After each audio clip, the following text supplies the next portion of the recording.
इतिहास की किताबों में कुछ कहानियां लिखी जाती हैं और कुछ जानबूझकर मिटा दी जाती हैं। यह कहानी है एक ऐसी सल्तनत की जहां इंसाफ भी था और खौफ भी, और एक ऐसे सुल्तान की जिसके पास ताज से ज्यादा ताकत थी। बहुत समय पहले रेगिस्तानों और नखलिस्तानों के बीच बसी थी एक शानदार सल्तनत, नूराबाद।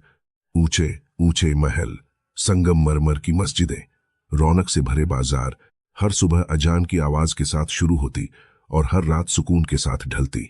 लोग खुश थे, सुरक्षित थे, और इस सुकून की वजह था उनका सुल्तान जयाउद्दीन। वह सिर्फ एक हाकिम नहीं था, वह अपनी रियाया का रखवाला था। इंसाफ उसका उसूल था और रहम उसकी पहचान। लेकिन वक्त हर इंसान को बदल देता है। एक साल बारिश नहीं हुई, फिर दूसरा साल, फिर तीसरा। नदियां सूख गईं, खेत बंजर हो गए, भूख ने लोगों की आंखों से उम्मीद छीन ली। माएं अपने बच्चों को भूखा सुलाती थीं और सुल्तान हर दिन यह सब देख रहा था। उसने हर दरवाजा खटखटाया, दुआएं की, सलाह ली, लेकिन कोई रास्ता नहीं मिला। तब उसे बताया गया एक राज, रेगिस्तान के उस पार एक खंडहर, जहां छुपा है एक ऐसा इल्म जो किस्मत बदल सकता है। सुल्तान अकेला निकल पड़ा, रेत के तूफानों से लड़ता हुआ, प्यास और थकान से जूझता हुआ।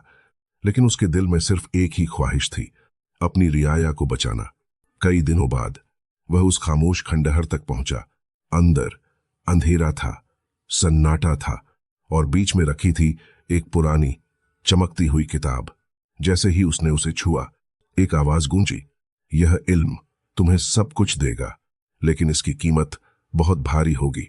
सुल्तान रुका नहीं, उसने किताब उठा ली, और उसी पल उसकी किस्मत बदल गई। जब वह वापस लौटा, उसने उस इल्म का इस्तेमाल किया। आसमान में बादल छा गए, सूखी धरती पर बारिश बरसने लगी, लोगों की आंखों में फिर से उम्मीद लौट आई। हर तरफ खुशी थी, हर तरफ शुक्र था। सुल्तान एक रहबर से बढ़कर एक करिश्मा बन गया। लेकिन हर करिश्मे के पीछे एक साया होता है। हर बार जब वह उस ताकत का इस्तेमाल करता, उसे कमजोरी महसूस होती, और धीरे धीरे कुछ लोग गायब होने लगे। पहले एक, फिर दो, फिर पूरा परिवार। कोई नहीं जानता था वे कहां जा रहे हैं। लेकिन हर बार महल की ऊंची दीवारों के पीछे एक अजीब सी रोशनी चमकती थी। लोगों के दिलों में सवाल उठने लगे, लेकिन डर उन सवालों से बड़ा था। इसी रियाया में एक युवक था, अली। उसकी आंखों में डर नहीं, सवाल थे। उसने महसूस किया कि कुछ गलत हो रहा है, और उसने तय किया वह सच जानकर रहेगा। अली एक बुजुर्ग आलिम के पास पहुंचा। बुजुर्ग ने उसकी बात सुनी और धीरे से कहा, हर ताकत रहमत नहीं होती। कुछ ताकतें इंसान को उसके रास्ते से भटका देती हैं। अली के दिल में बेचैनी बढ़ गई। उस रात वह चुपके से महल की तरफ बढ़ा। दीवारों के साए, खामोश गलियां, और एक डरावना सन्नाटा।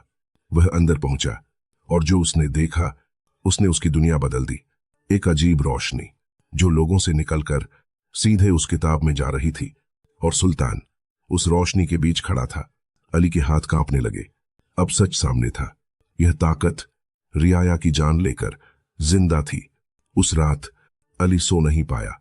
उसके दिल में एक ही सवाल था, क्या सुल्तान गुनहगार है या मजबूर?